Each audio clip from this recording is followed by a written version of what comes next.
नमस्कार दोस्तों, अपनी कुंडली स्वयं देखे सीरीज की इस वीडियो में हम आज जानेंगे कि कुंडली के प्रत्येक भाव से हमारे शरीर के किस अंग का विचार किया जाता है। जैसे दोस्तों आपके सामने एक कुंडली चार्ट बना हुआ है। आइए हम जानते हैं कि किस भाव से किस अंग का विचार किया जाता है।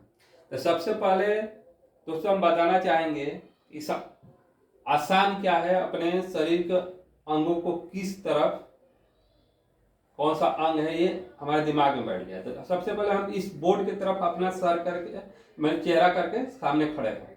तो एक नंबर हमारा ये सिर हो गया और हमारे बाएं तरफ जो घर है हमारे बाएं अंगों को दर्शाएंगे और जो दाएं तरफ भाव है वो दाएं अंगों को दर्शाएंगे।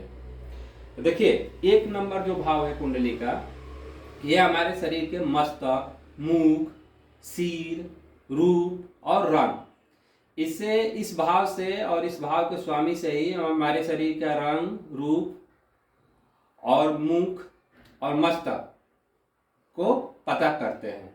जैसे हमारे शरीर में कोई बीमारी हो रही है तो इस भाव को पीड़ित होने से और इस भाव के स्वामी को पीड़ित होने से ही हमारे शरीर में कोई बीमारी होता है, या मुख में कोई बीमारी हो तो इस भाव से ही इस चीज को जानकारी लेते हैं। दूसरा भाव जो धन भाव होता है, इस भाव ये हमारे शरीर के आंख, नाक, बाड़ी और कंठ को इस भाव से हम जानकारी लेते हैं। हमारी आवाज जो होती है इस भाव में बैठे ग्रह इस भाव के स्वामी के ऊपर ही वो निर्भर करता है। आंख में होने वाली बीमारी विशेषकर बाईं तरफ की आंख में और ये नाक, ये सब इस भाव से ही हम जानकारी लेते हैं। तीसरा भाव होता है तृतीयेश या पराक्रमेश, इस भाव से हमारे शरीर के अंगों को गला, कान, कंधा की विचार किया जाता है। चौथे भाव में हम अपने शरीर की छाती, हृदय और यकृत इस अंगों को विचार करते हैं। पांचवें भाव से पेट और पीठ का विचार किया जाता है। छठे भाव से हम अतड़ी, नाभि, दायां पांव का विचार करते हैं।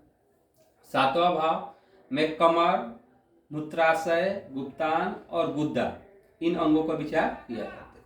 आठवें भाव में इंद्रिया और बायां पांव का विचार किया जाता है। 9 भाव से पेट और पीठ का विचार किया जाता है।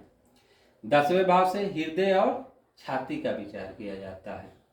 11वें भाव गला, दांत और हाथ। फिर 12वें भाव से हम अपनी दाएं आंख का विचार करते हैं।